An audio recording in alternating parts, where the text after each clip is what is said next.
Hi, everybody. This is Dr. Karen, and I'm about to walk you through the ultimate guide to syntax passive voice, which is a downloadable resource that is within the Language Therapy Advanced Premium members area that will help to improve processing issues in students who have language disorders.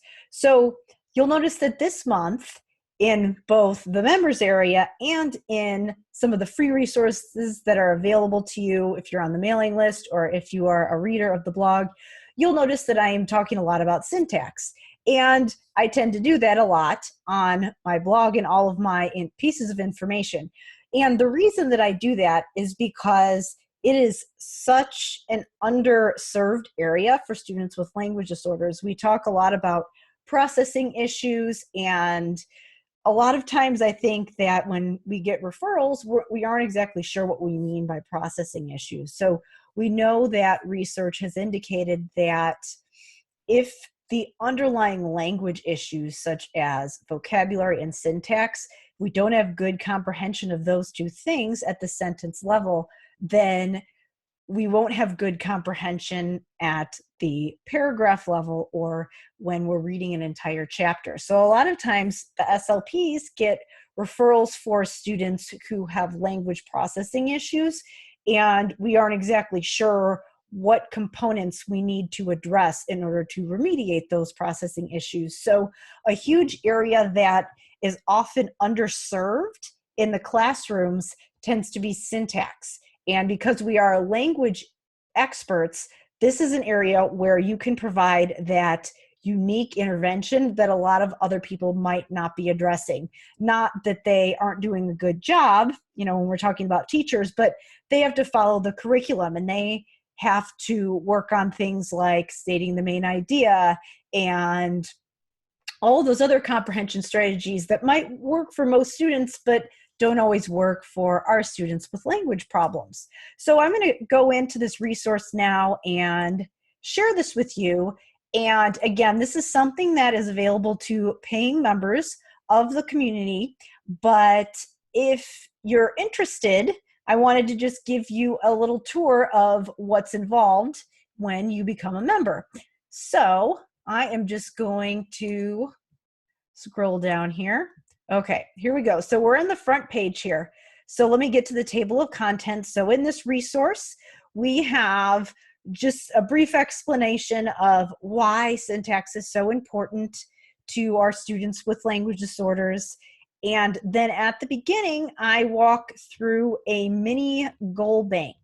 Now, you'll notice that a lot of the goal banks that I share on the blog and that I also share just in my members areas, I focus more on kind of a less is more philosophy. So I give you just a couple observable behaviors, just like I did in the blog post that you may have just read about syntax goals. I focus on just a couple observable behaviors, and then I teach you how to tailor those to specific skills. Because the problem with goal banks, so I'm going to scroll through that. That's this first part here.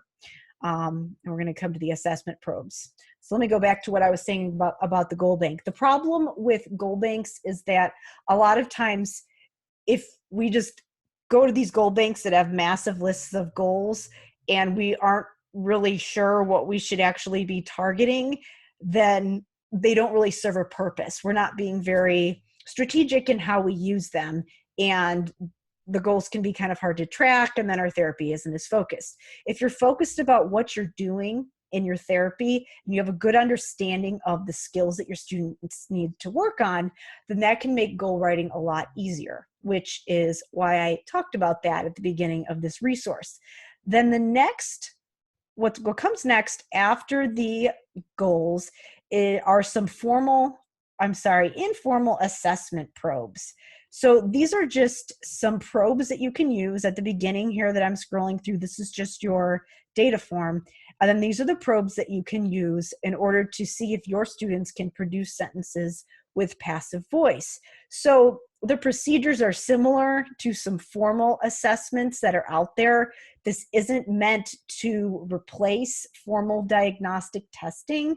it's meant to supplement it just so that you have some more information for your therapy so you can get a baseline as far as where your students are. I do talk about, in the beginning of this section, there is a narrative format there, and I talk about how you can use that assessment tool and then also some other formal assessment procedures that you might want to pair it with for diagnostic purposes, because you do need those formal assessments in order to diagnose a language disorder.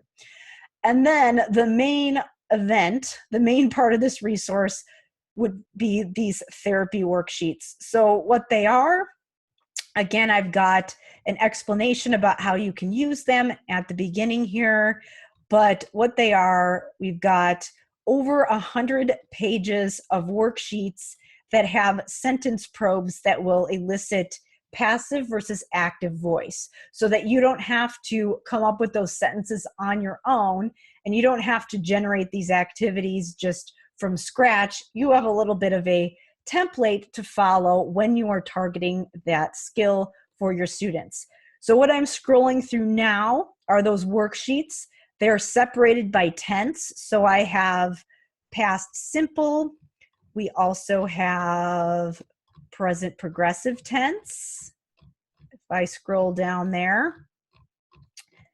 And then I've also got future, future progressive, and present progressive. So you can see that all of these worksheets include a sentence with active voice and then the same sentence in passive voice, and then I've got some questions below. So people who are members of the Language Therapy Advanced Premium community will get access to this guide. They also get access to different trainings every month that will help you build evidence-based systems for treating language disorders, so that you can eliminate some of that guesswork, so that you aren't wondering if, one, what you're doing is research-based, and two, if you're actually working on the skills that are going to help your students succeed in school. So in addition to this guide, the other pieces of information that I'm releasing this month, I'm also releasing volume 1 and 2 of this guide, where I teach you how to address those additional sentence types. We know that passive voice is just one of the challenging sentence types for students with language disorders. And then I also walk through some additional trainings that explain some specific techniques that you can use while you are using this guide. So with that, I'm going to pop out, and thank you so much for checking this out. And if you are not yet a member and you're interested in joining, you can go ahead and click the link below and learn how to become a member, or feel free to send me an email with any questions. So thanks so much for checking out this video, and thank you so much for being a member of the mailing list.